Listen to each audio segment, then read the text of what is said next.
45 años del golpe, habló Cristina, nuevo bardo por las vacunas en Cava, Argentina se las toma del Grupo Lima y Susana Jiménez terminó de grabar porno y helado. Otro día más en este hermoso y memorioso país. Si bien madres y abuelas de Plaza de Mayo decidieron no convocar a la marcha por los 45 años de la última dictadura militar, muchas organizaciones de derechos humanos sí decidieron hacerlo. Fue una movilización masiva que empezó a eso de las 3 de la tarde y se extendió durante varias horas. Por su parte, Alberto Fernández se plegó a la campaña Plantamos Memoria de madres y abuelas y compartió su video plantando un árbol. A ver, plantó un árbol, hijo ya tiene, sacó varios libros, cartón lleno para Alberto. También en el marco del Día de la Memoria habló Cristina y como quien no quiere la cosa, se le escapó un palito para algún presidente que todavía no me doy cuenta de quién es. Y el grupo económico de ya sabemos quién. Mientras se iba, Cristina era despedida así. Muchas gracias, señora presidenta de la nación. No te conozco, amiga locutora, pero el fuego amigo del día es todo tuyo. Mientras tanto, las personas que llegaban al Monumental a vacunarse, muchas de ellas personal de salud, se enteraban ahí que su turno había sido postergado porque las vacunas no estaban. ¿Cómo que no estaban? ¿Y las vacunas? Uy, qué chiste vintage. Además, Argentina avisó que se va del Grupo Lima. Siguen las dudas sobre las nuevas restricciones por el aumento de casos. No tengo pruebas, pero tampoco dudas. En 2 horas sale el 9º avión a buscar vacunas y Susana Jiménez, sí, la Su, terminó de grabar una serie que se llama Porno y Helado. Estamos hablando de comida, ¿verdad? Yo no. ¡Qué bien! Yo tampoco. Es de sexo, ¿no? Sí. 24 de marzo en Argentina, un día siempre importante. Y más allá del contexto, en Fuego Amigo tenemos claro lo que queremos: memoria, verdad y justicia. Nosotros solamente queremos saber dónde están nuestros hijos, vivos o muertos, pero queremos saber dónde están.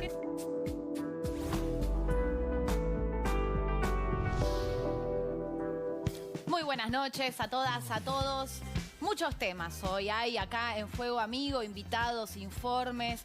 Pero todo está pasando en el medio de una pandemia y estamos preocupados por la cantidad de contagios. No solo nosotros, sino las autoridades sanitarias. Buenas noches, Diego. Hola, Cata, ¿qué tal? Sí, muy preocupados. De hecho, cuando venimos acá al canal pasamos por bares todos repletos, sin distanciamiento, y nos están anunciando de la llegada de la segunda ola, cosa que por supuesto nos preocupa y mucho. Pero vamos rápidamente a un informe sobre coronavirus, el tema que nos ocupa y nos preocupa.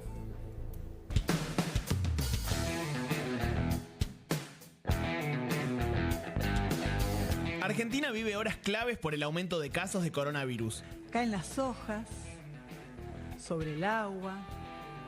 En el agua hay un pulpo blup, blup, blup, blup, blup, y un caracol. Ayer se registraron 9.405 y fue la medida más alta desde enero. Y si bien el gobierno por ahora viene amagando las restricciones, cada vez suena más fuerte embalcarse sin cuenta que, si la cosa empeora, van a tomar medidas al respecto. Quiero morirme, me encantaría morirme ahora mismo. La ministra de Salud, Carla Bisotti, se mostró preocupada por la circulación del virus. Estamos en situación de alerta hace semanas, no solamente por los números de Argentina, sino por la situación global. Una noticia que asusta es la llegada de las cepas británicas y de Manaos a nuestro país, que están probadas ser más contagiosas y aún se desconoce si las vacunas son igual de efectivas para combatirlas. En Córdoba se registraron más de 14 casos de la cepa brasilera y lamentablemente un hombre de 59 años murió afectado por la británica. Está claro que el gobierno sigue corriendo una carrera contrarreloj para conseguir más vacunas. Anteayer arribaron al país 500.000 dosis y el domingo llegarían 216.000 más de AstraZeneca gracias al acuerdo COVAX. Las 3 millones de dosis de Sinopharm siguen haciéndose desear. En el país se llevan aplicadas 3.240.731 vacunas y según anunció el propio Alberto Fernández, la apuesta es vacunar con al menos una dosis a todas las personas de riesgo durante abril. La ciudad fue nuevamente noticia por problemas con el sistema de vacunación. En la sede de River Plate hubo aglomeraciones del personal de salud que fue citado para vacunarse, pero cuando llegaron no estaban las vacunas. No por aquí, no por allá, y tú sabes. Horas más tarde, Fernán Quirós pidió disculpas por este nuevo tropiezo y aclaró que serán reasignados esos turnos. Se viene el frío, crecen los contagios y la vacunación viene más lenta de lo esperado. ¿Cómo va a hacer el gobierno para atenuar la segunda ola?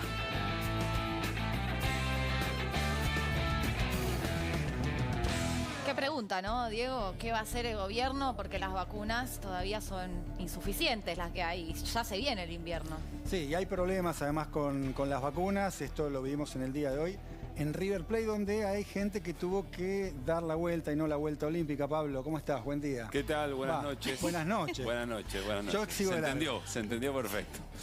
Sí, una situación difícil de comprender en el marco y por la ansiedad y por todo lo que gira alrededor de la asignación de turnos en la Ciudad de Buenos Aires, específicamente por el tema vacunas.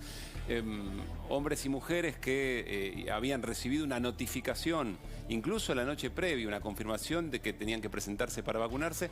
Cuando llegaron desde las 6 de la mañana empezaron a notar que, como decía el informe, las vacunas no estaban, aglomeración dentro del estadio Monumental, y después llegó una explicación por parte de las autoridades de la Ciudad de Buenos Aires. ¿Cuál fue la explicación oficial? Claro, no hacía hincapié en qué pasó con las vacunas que tendrían que haber llegado.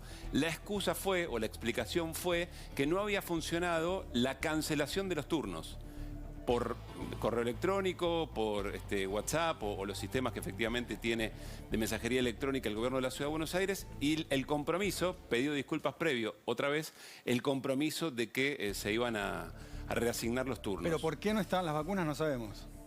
Bueno, esperemos que estén las vacunas, ¿no? Que es lo más importante. Pero mientras esperamos que lleguen las vacunas, hay preocupación, como decíamos, por la cepa de Manaos, la cantidad de contagios, y el gobierno ya está por sacar mañana, es la información que manejamos acá en Fuego Amigo, nuevas restricciones, Diego. Sí, restricciones que están vinculadas a la circulación. Vamos a aclarar algo porque ha trascendido en el día de hoy la posibilidad de un confinamiento en franjas horarias y demás. Lo niegan por ahora. Lo niegan, ¿eh? Esto tiene que ver con una declaración de Carla Bisotti de una evaluación de en algunas franjas tratar de restringir la circulación, algo que en algún momento se hizo, pero están aclarando desde el gobierno que esto no es lo que va a suceder. Pero vamos a algunas placas, si me ayuda la producción. Sí. La primera de las medidas que están evaluando y que se van a conocer en el día de mañana de manera oficial tiene que ver con las restricciones del turismo al exterior. Exactamente, cantidad de vuelos mínimos para tratar de evitar justamente la circulación en un momento donde los países vecinos están, sobre todo Brasil, en un momento catastrófico del coronavirus. Sigamos con las otras medidas, que hay que aclarar que no va a ser ningún decreto, sino una resolución administrativa complementando información al DNU ya vigente porque ya sobre está, ya está declarada la emergencia sanitaria, claro. Por lo tanto simplemente van a complementar con este tipo de medidas. Decíamos, ¿no? Restricciones en los viajes al exterior, van a bajar las frecuencias. A ver, le pedimos al negro que ponga nuevamente la segunda placa. Ahí vemos, refuerzan controles en las fronteras. Esto tiene que ver también con la circulación, sobre todo de camiones, en el ida y vuelta, para tratar de que efectivamente no vengan cepas del coronavirus, la famosa cepa de Manaos que está en Brasil, con mucho comercio de camiones desde Brasil hacia la Argentina. Controles sanitarios que de hecho ya también se aplicaron en otra oportunidad. Y después los hisopados pagos, que bueno, lo habíamos contado ayer, que quienes vuelvan, los argentinos que vuelvan del exterior, se van a tener que pagar su PCR. Estas son medidas entonces que se van a conocer de manera oficial mañana, pero que ya todos ustedes saben si tienen algún familiar, amigo o amiga en el exterior o están en el exterior. A partir de mañana va a estar anunciado esto y va a regir desde el fin de semana. Bueno, ¿alcanzan? ¿No alcanzan? Se lo vamos a preguntar a Martín Hoffman de la Sociedad Argentina de Infectología, a quien tenemos conectado en línea. Ahora sí, buenas noches, es buenas noches. ¿Cómo va, Martín? Buenas noches, Martín. ¿Qué tal? Hola, ¿cómo están? Bien, bueno, contamos algunas de las medidas restrictivas. A ver, vamos a hacer un juego, si te parece, Martín. Te llama el presidente de la Nación y te dice, bueno, estamos complicados, la región está complicada. ¿Cuáles son las medidas pertinentes para evitar la segunda ola? Si es que no comenzó la segunda ola, por supuesto. Bueno, me parece lo primero es lo de la restricción de la entrada de gente al país, ya sea, bueno, turistas no hay ahora, pero sí de la gente que vuelve, porque sabemos que, ustedes mencionaban recién a la cepa de Manaos, hay otras cepas también dando vueltas por el mundo que son más contagiosas que las que estamos acostumbrados a tener, por más que ya sabemos que están circulando en Argentina, todavía no son cepas preponderantes, y la verdad que el riesgo de que el contagio se potencie por la circulación más amplia de esta cepa es muy muy factible. Por eso es lo primero que yo haría. Por ahí restringir un poco de otra manera, aislar a la gente que llega. ¿Se acuerdan que antes se hacía, que se ponían en hoteles 7, 10 días, 14 días, depende de la situación? Pero eso no es lo que están proponiendo, digamos. La gente que llega del exterior, según lo que entendemos que mañana van a comunicar oficialmente, es que se van a sus casas y que el Estado, de alguna manera, que no sabemos cómo, va a controlar que esa gente no circule hasta cumplir la cuarentena. Que hay que ver el tema de los controles, si funcionan o no. Sí, me parece que lo que se está apelando es a la conciencia individual, ¿no? Se le dice a la gente, bueno, ya depende de la gente, no es recomendable que circulen, deben estar aislados en sus casas y después me parece imposible hacer una vigilancia de toda la gente que llega, si está en su casa o no. Se puede intentar llamando por teléfono, me parece muy difícil. Por eso, si el presidente me pregunta, yo le diría que tendríamos que insistir en hablar claro, en decir cuáles son las medidas claras para evitar la propagación de los virus, la responsabilidad, dar mensajes claros, ¿no? Si va a haber alguna concentración de gente, yo creo que no se pueden evitar a esta altura, pero sí claramente desde los lugares de gestión decir, bueno, pero recuerden que tienen que mantener la distancia, recuerden que tenemos que usar el tapaboca, recuerden que tenemos que manejar el tema de la higiene de manos. Me parece que son cosas a las que hay que apelar muy profundamente, porque me parece que el primer cambio que va a venir es ese. Es muy difícil a esta altura restringir actividades. Me parece que las condiciones en la sociedad no sé si están dadas. Eso te iba a preguntar, Martín. ¿Esto responde más bien a una decisión política más que sanitaria, el hecho de no confinar? Me parece que es una decisión de gestión. A mí me parece que yo no soy político, por supuesto. Me parece que los políticos que están en los mandos, en los lugares de tomar decisiones, tienen que poner en una balanza lo que hay que hacer desde el punto de vista epidemiológico, lo que hay que hacer desde el punto de vista económico, lo que hay que hacer desde el punto de vista social, lo que hay que hacer con respecto al humor de la sociedad. Me parece que hay muchas cosas a tomar en cuenta. Me parece que ningún gobierno de ningún lado, ¿no? ni de la nación, ni de una provincia, va a proponer medidas que la gente no vaya a cumplir. Me parece que hay que hacerlo con mucho cuidado y con mucha responsabilidad. Por ahí, si se complica la situación, se puede intentar restringir un poco la circulación de la gente con algunos comercios que están abiertos tarde. Me parece que son cosas que va a haber que ir midiendo y con mucho cuidado, porque no estamos en la misma situación del año pasado. Pasaron muchas cosas. Y otra cosa que les quiero decir, si ustedes me permiten, que ustedes están escuchando atentamente el informe de ustedes. Hay un concepto que tiene que ver con las vacunas. Decimos, bueno, las vacunas están llegando tarde, tenemos estos problemas, ya sabemos, y no van a alcanzar para parar una eventual segunda ola. Nunca iban a alcanzar, ¿eh? Me parece que eso es... Para que pare una circulación comunitaria del virus necesitamos el 80% de la población vacunada. No se esperaba que se llegara de ninguna manera a parar una eventual segunda ola, por más que llegaran todas las vacunas que en un principio se dijeron que iban a llegar. Me parece que ese es un mensaje también que hay que tener en cuenta. Se vacuna primero al personal de la salud, a nosotros, los médicos, los que trabajamos en salud, todos, para que estemos para atender a la gente que lo necesita. Después a los mayores, porque son la gente que tiene más mortalidad. Entonces el objetivo de la vacunación hecha de esta manera, que en el mundo se hace en forma escalonada, porque en el mundo hay problemas de disponibilidad, en algunos países más, en otros menos, es evitar la mortalidad, no evitar un nuevo brote eventual, que creo que es inevitable que pase en Argentina, y depende de la conducta individual más que nada de qué impacto va a tener. Esperemos que hayamos aprendido, ¿no? En un año, con toda la difusión de las medidas de cuidado. Martín, muchísimas gracias por esta comunicación con Fuego Amigo. Gracias a ustedes, buenas noches. Buenas noches. Bueno, otro tema del día fue que por el acto del 24 de marzo reapareció la vicepresidenta Cristina Fernández de Kirchner y le habló a la oposición. Entre todas las cosas que hizo, le habló a la oposición. Miremos este tape.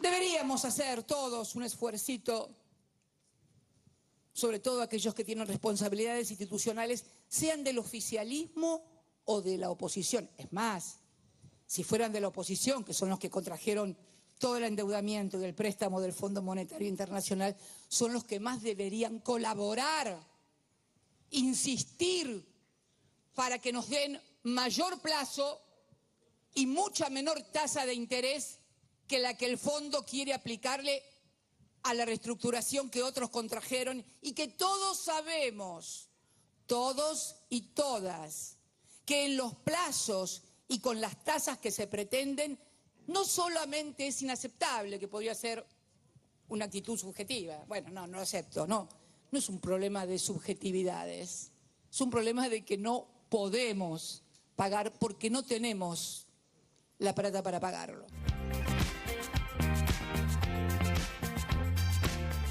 Bueno, está el diputado Mario Negri con nosotros. Gracias por estar con nosotros. Hola. Bueno, primera pregunta vinculada a... Felicito por el programa. Bueno, muchas gracias. Gracias por venir. No nos quiere ablandar ya de entrada, sí. ¿no? Y un poquito. Quiere que bajemos la guardia. Pero arrancamos con todo, ¿no? Vamos a preguntarle sobre el acuerdo con el fondo en tiempos de Macri, un poco la referencia que hace Cristina Kirchner. Mucho dinero que se fugó, gran polémica, y ahí la incorporación de Cristina Kirchner al espectro opositor, como diciendo, ayuden ahora. Le hemos ayudado más de lo que ellos ayudaron. Nosotros le hemos votado 2 leyes, hicimos solicitadas, le pedimos 4 audiencias al presidente en el mejor momento de él. La pandemia no era culpa de él, obviamente, pero ponía un nivel de tensión y de incertidumbre en la Argentina. Nunca quiso recibir a la oposición. Decía que le alcanzaba con los gobernadores. Era la época de la filmina, la época que éramos Cachito campeón de Corriente. Bueno, usted le decía que era el comandante. Sí, por supuesto, y no solo eso, lo dije como se lo hubiera dicho a Macri, a cualquier presidente, frente a una cosa que desconocíamos. Yo guardo un papel que nos entregaron aquella vez que lo conocí. Yo no lo conocía al presidente, aunque te parezca mentira. Donde nos decían que había un peligro de 2 millones de contagios. Miren dónde fuimos en aquel momento. Y obviamente la anarquía es lo peor, hay que centralizar. ¿Y qué pasó desde ese momento en el que usted le dijo, usted es el comandante? Y sería ahora? bueno, si ustedes pueden hablar con él, pregúntele, porque yo lo que creo es que el presidente fue cambiando las prioridades, tuvo un punto de inflexión. Yo creo que se equivocó cuando planteó que era economía o salud, entonces el que hablaba de economía era un asesino, y en realidad era economía y salud, o salud y economía. Ahí entramos en la cuarentena más larga, nos aislamos solos, era la única vacuna que conocíamos, la pandemia iluminó la pobreza, la desigualdad, había gente que no podía, y yo creo que ahí pifió, no llamó, no abrió, era el momento, pero pasó. Tuvimos la cuarentena más larga, le pedíamos disculpas a los países vecinos en vez de hacer un observatorio común, y después creo que cambió el orden de prioridades. En el medio de la pandemia, la gente que hizo con un gobierno le cedió su libertad al Estado para que se lo cuide. Ahora, respecto a esto, porque no me quiero ir de esto, no me gustó a mí lo de hoy, lo de la vicepresidenta, porque yo la conozco, es más, lo paso de largo, le habló a los propios. Imagínense que hace poco en el Congreso fueron a denunciar por la deuda del gobierno anterior, ahora nos pide que colaboren. La deuda en la Argentina. Bueno, ¿qué hizo el gobierno anterior con la deuda? No, ¿qué hizo? Digo esto porque se ha transgredido algún artículo del propio estatuto del fondo, ¿no? No, mire, ¿qué hizo el gobierno anterior? No, ¿qué hicieron los gobiernos anteriores con la deuda? Yo estoy cansado, tengo escrito 10 columnas sobre esto. Cuando Cristina asumieron tenían 100 millones de dólares de deuda. No ella sola, se fueron acumulando en el país. Cuando dejó el gobierno lo dejó con 250 millones de dólares. No que contrajo los 250, se fueron acumulando. El Club de París, el no pago de los soldados. Cuando subió Macri buscó financiamiento externo, tomó también 70 millones. De cada 3 dólares, 2 fueron para pagar los intereses de la deuda, de la historia que se fue acumulando de una Argentina que tiene déficit 65 años de los últimos 70 y hay que hacerse cargo, no hay que llegar como si fuera la primera vez. Y eso tiene culpa la política, no lo hemos podido resolver. Entonces, cuando hablamos de la deuda, hablemos de la deuda y hablemos de cómo crecer y no volver a endeudarnos. Entonces, si vos me querés convocar, le hablás a la tropa propia. Yo ya en esto tengo oficio. Si me haces un discurso para decirme que me invitás a tu casa para pegarme con un palo, cuando yo te he ofrecido ayuda, eso es un relato, no es un discurso. Entonces, muy sencillo. Pero además, hoy era un día de recogimiento para nosotros, para los argentinos. Yo creo que el gobierno tiene un tiene perdido un sentido de oportunidad, de organización. Imagínense que hoy se fueron del Grupo de Lima, y después del informe de Bachelet, que lo aprobaron, después dijeron que sí, después dijeron que no. Gobierno, el informe de Bachelet. Bueno, lo cual está muy bien, con más razón, entonces no tendrían que haber ido a darle la mano a Maduro. No, el informe Bachelet habla de violación de derechos humanos en Venezuela. Pero no importa, yo creo que hay una falta de orientación. Mi impresión es que está en un momento de grave crisis y además, bueno, vos visto, diría un psicólogo, las cosas se producen, no se producen. La percepción de la gente es de que es lo que dijo la locutora al final, que no se olvidaron de ponerlo ustedes. No, lo pusimos en el informe, presidenta. Es el fuego amigo del día. El fuego amigo del día. Sí, se ganó el premio al fuego amigo del día. No, pero no lo estoy cuestionando, estoy diciendo que no lo había escuchado, ¿no? Ahí tenemos de fondo el tweet, ¿no? Que escribió a propósito. Pero además de eso, ¿sabe qué me pareció? Justo está el ministro de Economía en Estados Unidos. Sí. ¿Y cómo lo lee usted, esto que dijo la Me parece que hay un ruido, él está negociando los mensajes. Hoy yo, por ejemplo, no sé, puedo estar equivocado, no sé dónde estuvo el presidente hoy. Hoy era el Día de la Memoria. ¿Estaba el presidente en algún acto? ¿Estuvo en algún lado? No conozco, lo estoy diciendo de buena fe.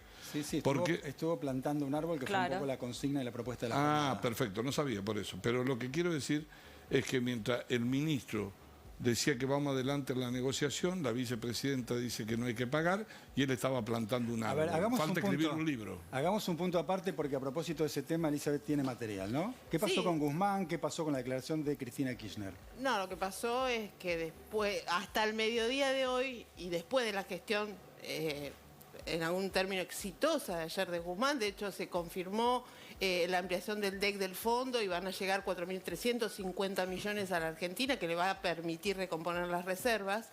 Los bonos de deuda argentino venían creciendo hasta el mediodía y bajando el riesgo país. Sí. Después del mediodía que se trascendió... Mira la seña de Negri. La declaración vamos de a tomar, Cristina... Tomame la mano de Negri. Hagamos ese que no la quiero interrumpir a la colega suya. Trascendió la declaración de Cristina a nivel internacional, los bonos se desplomaron y el riesgo país subió más de 57 puntos.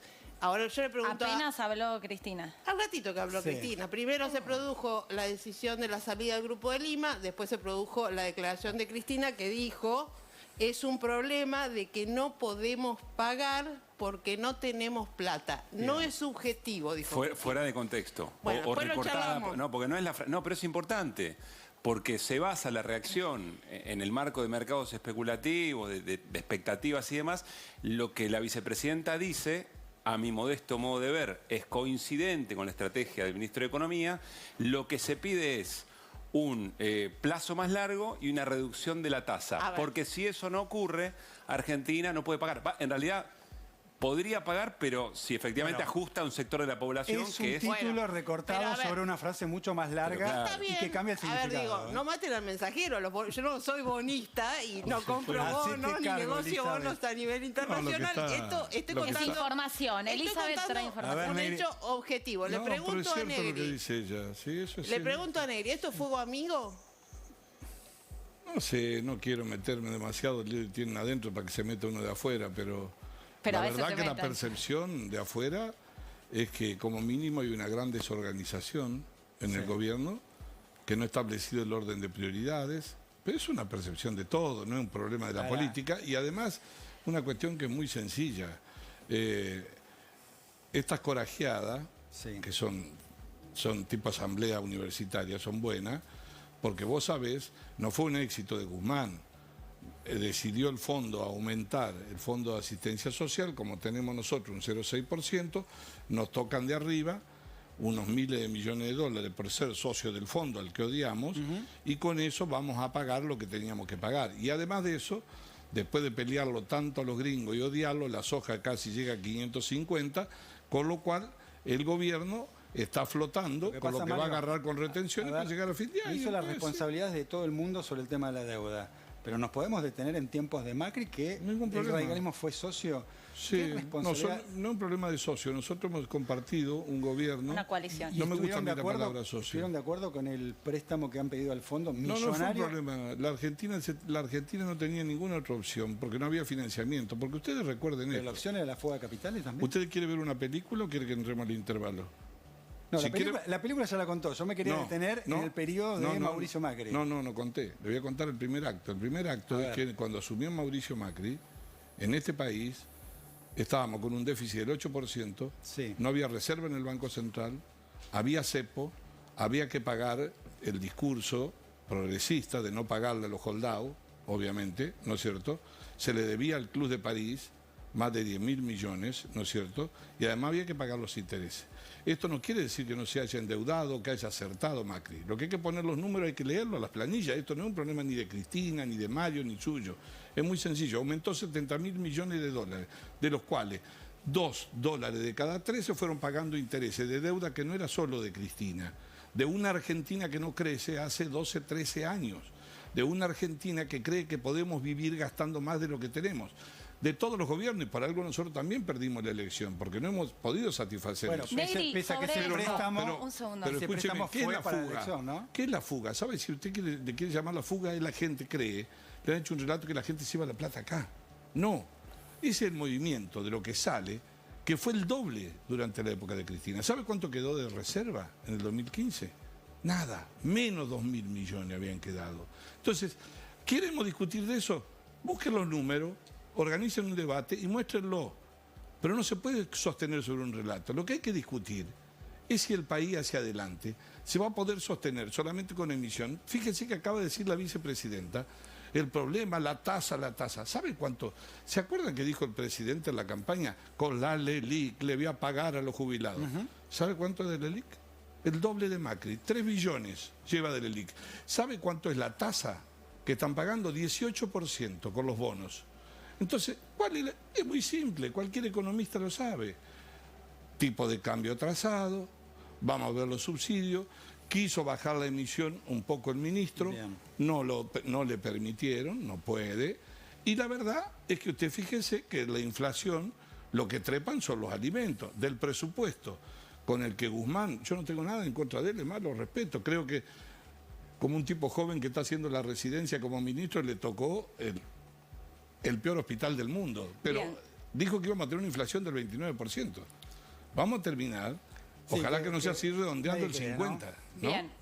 Ahora, mirando para adelante un poco, hablando de Mauricio Macri y su libro Yo no hablo de Primer personas. Tiempo. No, pero lo que le quiero preguntar es, Gerardo Morales dijo que él no volvería a apoyar una candidatura de Mauricio Macri. ¿Usted? Se me cruzó por la cabeza en este momento hablar. No sé quién va a ser el candidato a presidente.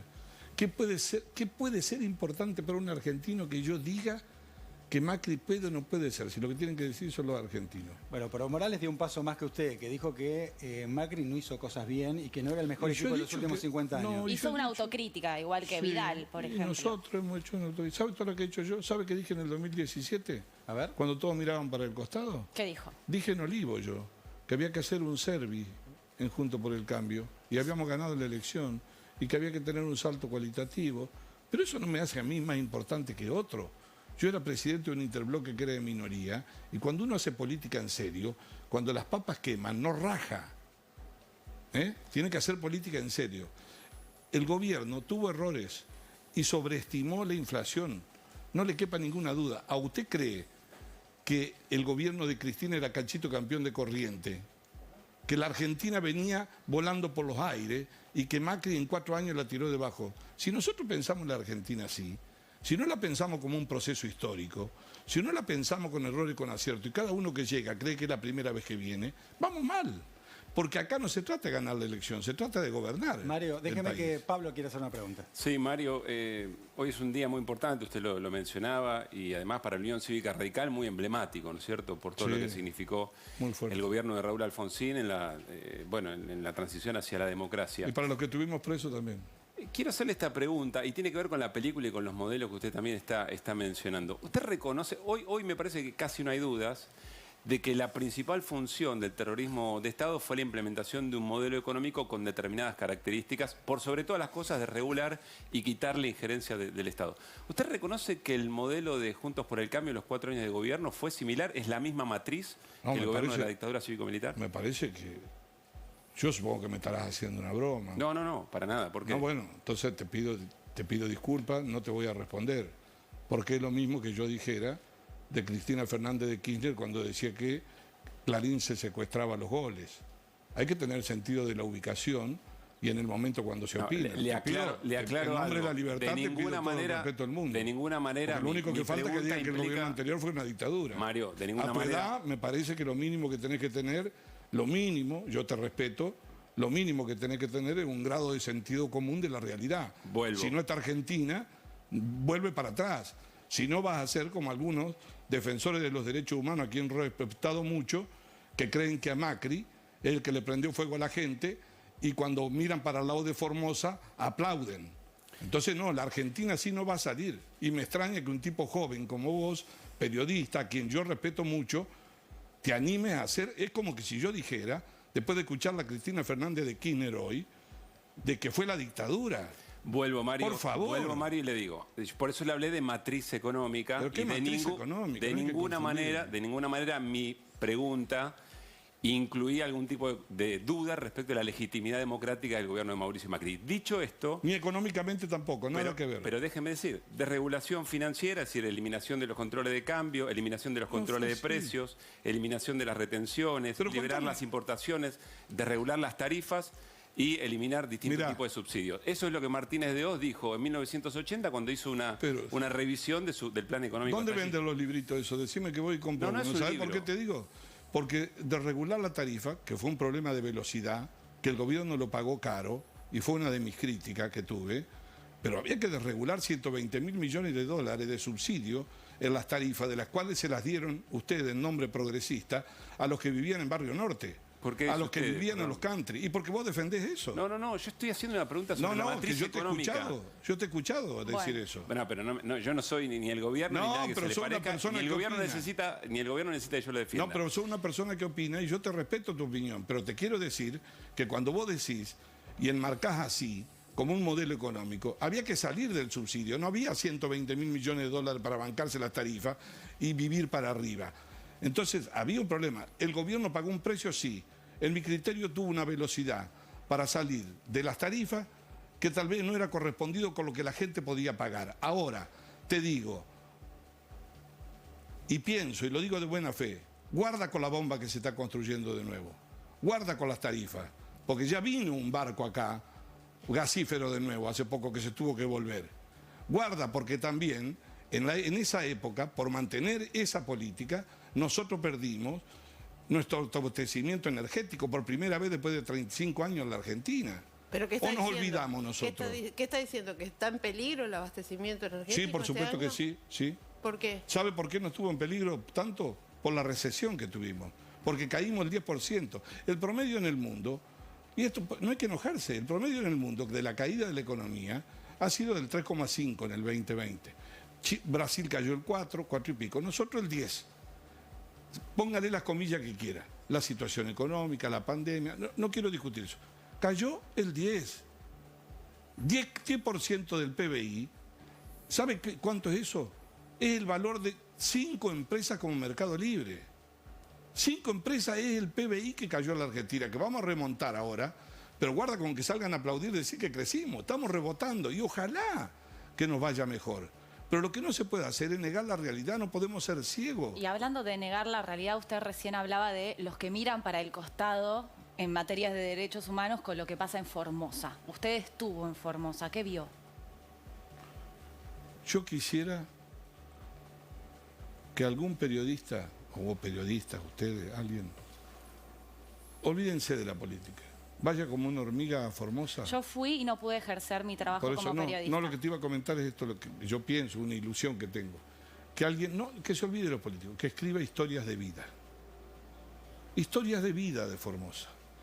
Porque una persona que vive en un pueblo y para hacer 70 kilómetros tiene que hacerse un PCR y a las 12 horas volverse. Para que una madre, pero además Formosa es parte del país, no es el extranjero. No llega a otro lado. El propio DNU de Alberto Fernández, que garantizaba la libre circulación. Pero Formosa siempre fue así. ¿Sabe qué hizo la pandemia? La iluminó. La iluminó. No es un problema de peronistas o radicales. No es un problema ideológico. Es un problema... es como cuando uno dice faltan vacunas. Sí, faltan en el mundo. Ahora, la inmoralidad política, la inmoralidad pública, ¿es un problema de falta de vacuna o de qué hace el Estado? ¿O qué pasa? Yo vi ayer una niña que la primera vez que yo pensé que pedía disculpas, anda pidiendo todos los canales para contar, la de Ferraresi, porque la vacunaron así. Y yo pregunto, ¿y un dirigente, no un dirigente, un simpatizante del peronismo, legítimamente, que se le acaba de morir un pariente dentro de los 14.000 que murieron y que no tuvo ninguna cuña para ir por el costado para que lo vacunen? ¿Qué piensa? Hay un capítulo ahí que ¿Qué tiene grado que ver, de confianza hay ahí? Mario, hay un capítulo que tiene que ver con las reelecciones indefinidas y muchos dirigentes que acumulan poder. De todos los partidos, ¿eh? Yo no tengo ni hijo ni enterado. Pienso exactamente como piensa usted. Yo no pienso en las reelecciones indefinidas. Creo que está mal. Bien. No me va a encontrar a mi color de pata de una forma o la otra. Bien. Como que creo que nosotros, cualquiera en el mundo, frente a una cosa desconocida, ¿qué es lo que qué es el valor preciado? La libertad. Entonces, cuando uno le da la libertad al Estado, le está dando mucho para que la maneje con mucho cuidado. Porque además de eso, la pandemia vos te restringió el Poder Judicial. Acuérdense, ustedes ni alcanza a funcionar. Está bien, estamos hablando de Formosa. ¿Podemos hablar del país, digo. Bueno, pero en el país también, en nombre de la libertad... No dije que fue. En nombre de la libertad se han transgredido muchas cosas. Por ejemplo, el cuidado en materia de coronavirus. Muchos dirigentes de la oposición se han volcado a la calle al inicio de la pandemia sin los recaudos necesarios. No, para nada. ¿Sabes cuánto tengo yo? Lo vimos en la calle, ¿eh? ¿Sabes cuánto tengo yo? Lo vimos en la calle. Yo tengo 32 hisopados. Sí. No habla usted, ¿eh? Pero usted sabe que hablo. No, pero hay de todo. ¿Pero cómo que no? Bueno, entonces... Pero y a veces algunos lo hacen en nombre de la libertad. Pero está bien, pero coincidí con... Mira, yo no soy ni antivacuna. No tengo ideología con las vacunas. Cuando era chico iba al colegio y ponía el brazo. Nunca pregunté si era rusa, si era alemana. Nada, me pinchaba en el brazo. Hay algunos dirigentes que han denunciado al gobierno por envenenamiento. Hay de todo en todos lados. Lo que quiero decir que está mal. Está mal. Y al principio, como que está mal, que vos estés día por medio anunciando que llegan 15 millones de vacunas y la gente tiene expectativas. No hay que crear falsas expectativas. Están bien. ¿Sabe por qué? Le ha qué? pifiado el gobierno permanentemente. ¿Sabe por qué? Que a mí me duele. ¿Por qué se equivocó? Porque... Mire, le voy a decir algo a ustedes, porque es el programa. Yo hablé, el presidente me habló a mí una vez, 2 veces hablé, con mucho respeto. Yo dije que tiene que hablar con la oposición, no conmigo. Yo no soy un tipo importante. Pero le dije, la peste no le tocó al presidente, pero el presidente tiene que conducir una transición entre la peste y la economía, un mundo desconocido. El que conduce una transición no puede bajar al barro y no puede perder el orden de prioridades de lo que tiene que cuidar. Porque la gente tiene que confiar en alguien si vos le entregaste tu libertad. Entonces, ¿qué sucedió? Se alteró. Pasamos un nivel de tensión política, de tensión social, las marchas. No era el momento de la Argentina para discutir eso. Entonces, ¿qué es lo que yo no soy antivacuna. Me quiero vacunar cuando me toque. Yo estoy anotado como ciudadano, no como esencial. Está muy bien. Mi mujer tiene 2 enfermedades muy graves. No sabe cuándo le va a tocar vacunarse. Es decir, que yo no hablo por hablar. Lo que creo es que cuando el Estado, olvídese de quién gobierna, si el Estado no da el ejemplo, en un momento de tanta incertidumbre y desconfianza, ¿qué hace la gente? Si lo único que quiere es tener confianza, si yo te digo a vos, quédate tranquilo, 14.000 vacunas. El ministro, yo le tenía mucho respeto al ministro de Salud. Fue una vez anunciada la pandemia. Después de 1 año no volvió. ¿Sabe que en los países del mundo el ministro va toda la semana? Conversa. Nosotros le ofrecimos hacer una comisión. Yo voy a proponer una comisión de científicos independientes y todo, para que controlen. Acá hubo 6.000 argentinos. ¿Dice que no son independientes los científicos que asesoran al gobierno? No digo independiente. Hay algunos. En algunos no tanto, porque los vi cambiar de opinión a mucha velocidad. Bueno, igual en el mundo han cambiado de opinión también porque hay cosas que no se saben de la pandemia. Yo sé que estoy hablando y yo creo que usted sabe lo que yo estoy hablando. Pero no es eso, y respeto, yo no sé nada de vacunas. Estoy aprendiendo, como somos los argentinos, ya después todos somos científicos. Pero no lo condeno. Creo que hubo errores. Por ejemplo, ustedes hicieron un informe recién, muy bien. En casi todos los países del mundo, lo que yo he leído, que empieza primera línea, los médicos, ¿no es cierto? No hay duda, eso no hay discusión. No lo vamos a discutir acá, no hay duda. Y después viene la edad. La edad te evita mortalidad, estamos todos de acuerdo. Pero sin embargo, yo le digo a ustedes, ¿por qué no se consultó para segmentarse el sistema de salud? Yo tengo amigas mías que son psicólogas de 35 años. Que están vacunadas. Sí, ¿y sabe cómo atienden? Por Zoom. No, Entonces, por supuesto que hay muchísimas cosas. bueno, pero eso se podría, quiero decirte que era evitable. Y es evitable, porque como esto todavía va a seguir, como bien dijeron ustedes, entonces yo no quiero prenderle fuego, lo que quiero y en eso no hay es que den certidumbre. Bueno, el presidente la otra noche nos anunció, guarda, que no podemos asegurar más cuándo va a haber vacuna. Al otro día llegan 5 millones. Entonces, no, porque la gente, además del problema laboral, además del problema del trabajo, de la incertidumbre, si el Estado no le genera confianza, estamos mal. Bien, Mario. Bueno, muchas gracias por venir a Fuego Amigo. Esperemos que no vuelvan. No se arrepienten de invitarme. Para nada. No, usted no se arrepiente. No, va a charlar con Pablito un rato ahí al costado. Yo ¿no? a Pablo le tengo un aprecio enorme, pero yo sé pero se engranó mal recién, ¿o no? No, pero... Con respeto. Sí, se engranó mal. Sí. Me engrané porque sé que es una persona inteligente y me parece que arrancó marcha atrás con el auto, pegó contra la columna. Bueno. Diferentes miradas. Lo importante es que es con respeto. Muchas gracias, Mario Negri. Respeto. Un abrazo a ustedes y mucha suerte. Gracias. Bueno, y se cumplen 45 años del golpe militar. Tenemos este informe en Fuego Amigo para empezar a charlar y hacer memoria acá.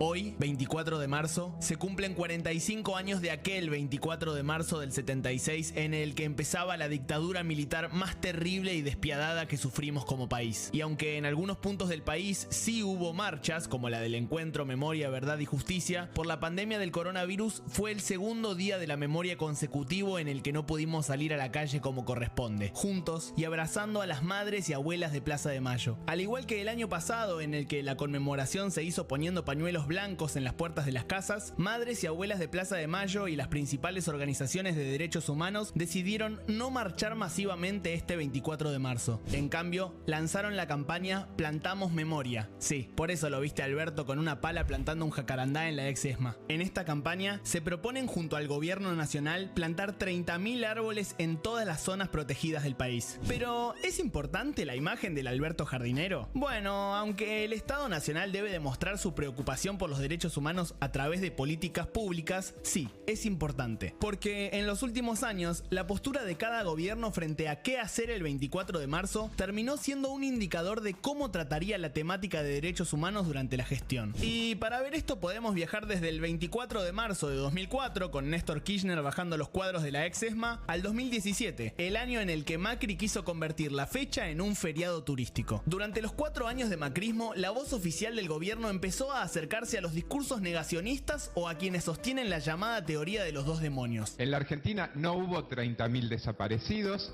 Después de esa horrible tragedia que fue esa guerra sucia. Pero no solo desde lo discursivo. La ley de 2x1, que finalmente y por el repudio popular terminó yendo para atrás, fue apoyada por el ex secretario de Derechos Humanos, Claudio Abruj. Además, durante el gobierno de Macri, el otorgamiento automático de la prisión domiciliaria para represores condenados se volvió una práctica generalizada, lo que hizo que el porcentaje de represores presos con arresto domiciliario pasara del 49% en 2016 al 67% al final de la gestión. Además, el presupuesto de la Secretaría de Derechos Humanos pasó de 717 millones en 2016 a 517 millones en 2019. Entonces, ¿son importantes los gestos del 24 de marzo? Y digamos que te hace mostrar la hilacha. Hoy, además de Alberto el jardinero, hablaron Cristina y Kicillof, e incluso Horacio Rodríguez Larreta compartió una historia escalofriante en sus redes sociales. Papá se levantó y dijo, bueno, a ver quién es.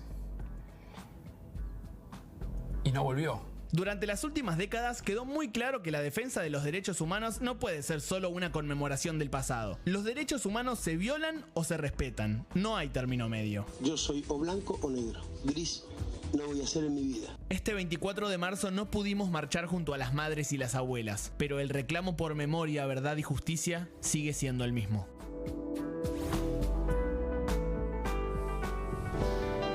Sigue siendo el mismo y además quedan muchas continuidades, muchas cosas por vencer, por ejemplo la dimensión cultural, ¿no? El egoísmo, el sálvese quien pueda, el miedo, cosas heredadas de esa penetración capilar del terrorismo de Estado. Y hay otras continuidades y las tiene Pablo Caruso. Sí, efectivamente. Después podríamos repasar algunos de los puntos concretos del documento que hoy hicieron público los organismos de derechos humanos o la gran mayoría de los organismos en la Argentina. Y hay algunos señalamientos que tienen que ver con el informe que preparó nuestra nuestra producción, algo que se ve bastante poco, de lo que se habla bastante poco en la Argentina, y tiene que ver con leyes, reglas de juego en nuestra vida en sociedad que todavía permanecen y efectivamente fueron determinadas bajo la dictadura cívico-militar a partir de 1976. Bueno, veamos el informe, que es muy interesante lo que estás contando.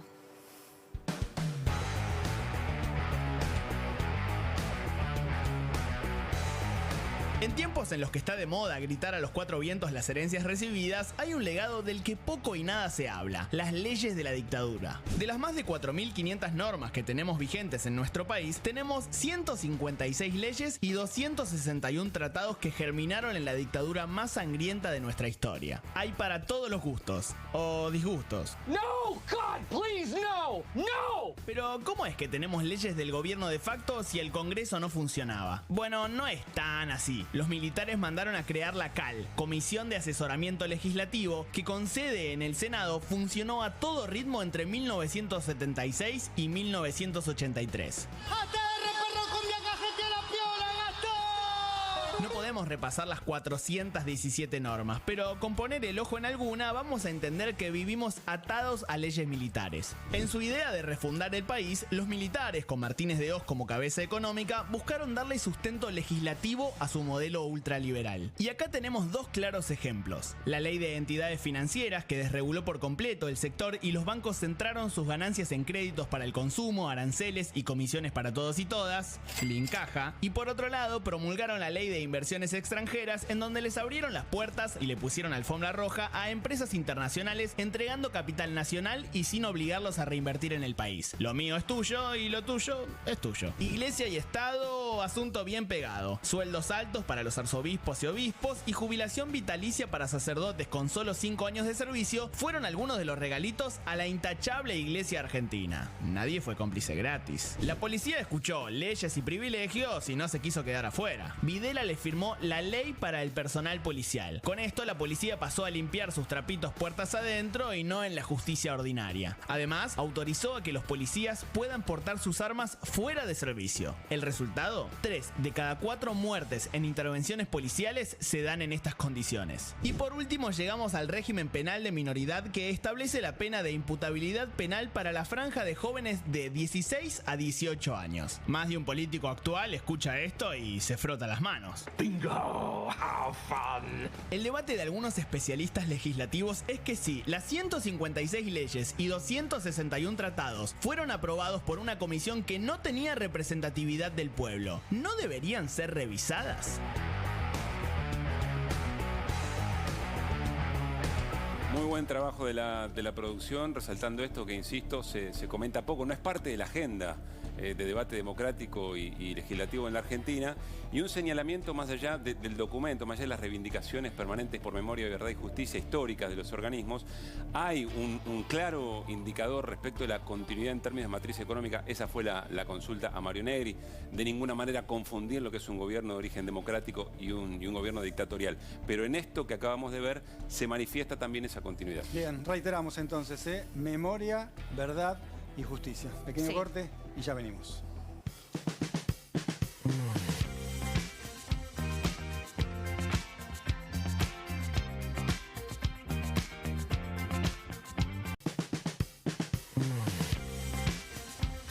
Bueno, nos estamos yendo. ¿Tenemos música para despedirnos? Sí, de Titanic. Siempre. ¿Nuestra música? Hasta mañana. Gracias a todos y a todas por acompañarnos. Nos reencontramos mañana a las 11 de la noche acá en Canal 9. ¿11 de la noche o de la mañana? No, de la noche. De la noche. Vos dijiste buenos días, Schurman, a dormir. Chao. Chao.